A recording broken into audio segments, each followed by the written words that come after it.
of course, the energy and chemistry between them, you know, like they're all chilling. That's the only thing I will say. Like they were chilling. Hey guys, welcome back to my channel. I hope everything's good with you guys. So today I have decided to react on the Rolling Stones and Mick Taylor, Can You Hear Me Knocking, live at Glastonbury. So if you want to see my reaction, then please keep on watching. It's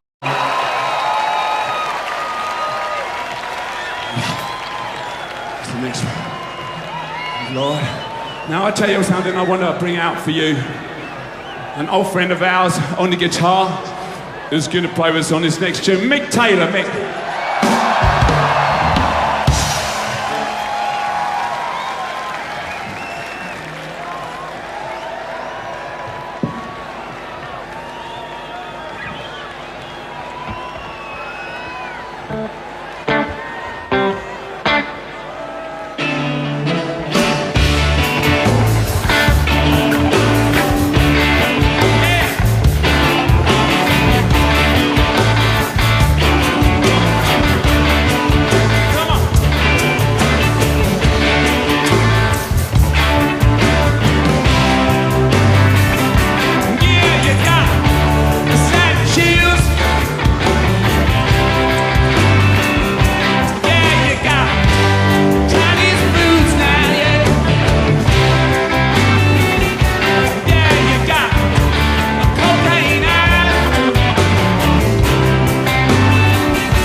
Okay, so this is really interesting to me because during the beginning, I can't say that I really clicked with the song straight away, and I won't say that I clicked with it during the end as well. For me, it was alright. The thing is, during the beginning of the song, the tempos, I didn't even feel like they fit together. It was really strange. It sounded like it was on 3 different waves and everybody was going like this, and to find the real rhythm, it was super strange to me. The second thing that I didn't really like was the harmonies to him together with the back vocalist. I didn't like the vocals. I would have preferred to hear just him. I know why he had her. I understand the whole concept, but just during this song, I actually felt like he was stronger. I love his voice, so I wanted to hear him more. In general, pretty much the whole first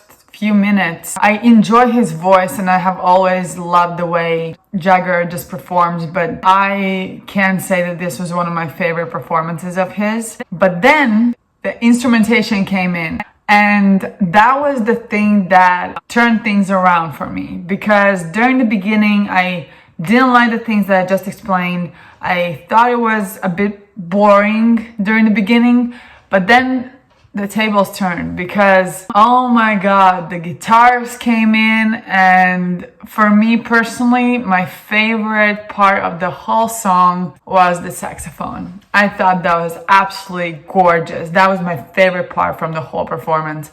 Of course, the energy and chemistry between them, you know, like they're all chilling. That's the only thing I will say. Like, they were chilling. They knew what they were doing. Like, yeah, I have done this for like 30, 40 years. I know what I'm doing. And that actually, like, yes, they do know what they're doing. And it looked so free and effortless. And I like that. I just wish that during the end a bit, he would have sang a bit more.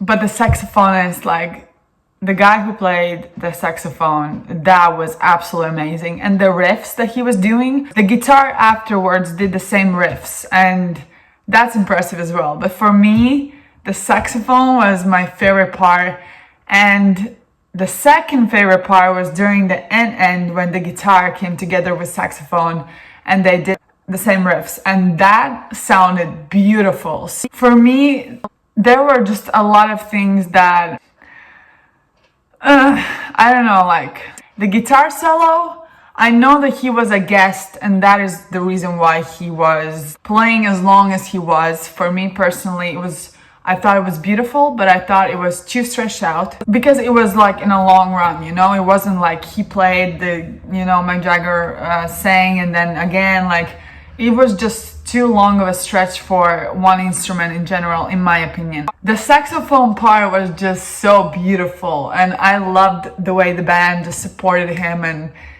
absolutely amazing. I wish Jagger would have sang a lot more, but I know that's not the concept of this performance, and I'm not judging them, and I'm not saying it's a bad thing. I'm just saying that's something that I would have loved to hear.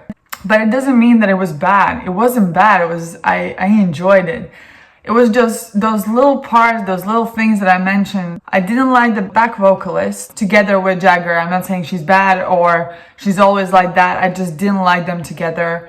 I wish Jagger would have sang a bit more, and I wish that guitar solo would have been a bit shorter. But everything else except that I loved it. I loved the energy, and that was like, it was a really nice performance, but it wouldn't be, you know, something that I would listen to after watching, for instance, this performance. But I think on my free time, I will definitely check out, you know, their main audio recording, but this was super interesting to me. It's not like it's a bad thing. It was just those little things that bothered me a bit. And finding the rhythm during the beginning of the song was really hard as well, which usually doesn't happen. So I don't know if it was built that way, or it just each and every one of them just played on a different riff. I don't know what they were doing, but it just sounded a bit strange. And then they came together and it sounded great. So I don't know what happened during the beginning, but I'm not going to judge them. Like, they did such an amazing job, and performance wise, it's great. Like, the energy to see him move the way he does, it makes me smile, and he gives so much. Everybody gives so much. And the same with, you know, the guitarist. I loved it. It was super, super beautiful. Don't get me wrong. It's just for me personally, I wish he would have been a bit shorter, and I would have loved to hear a bit more, I guess, the guitar together with saxophone. I thought it was just so beautifully, it just sounded so beautiful together that I actually think it would have been better if they would have put those instruments together a lot more sooner. But it was great, and I love that it changed, because for me, I didn't like the beginning, and I thought, oh no, but the tables turned, because instrument part, I really enjoyed it. I liked it a lot more. So those are just those little things. Thank you so much for watching. If you enjoyed this reaction video, then please like my video, subscribe to my channel, and until my next video. Bye guys.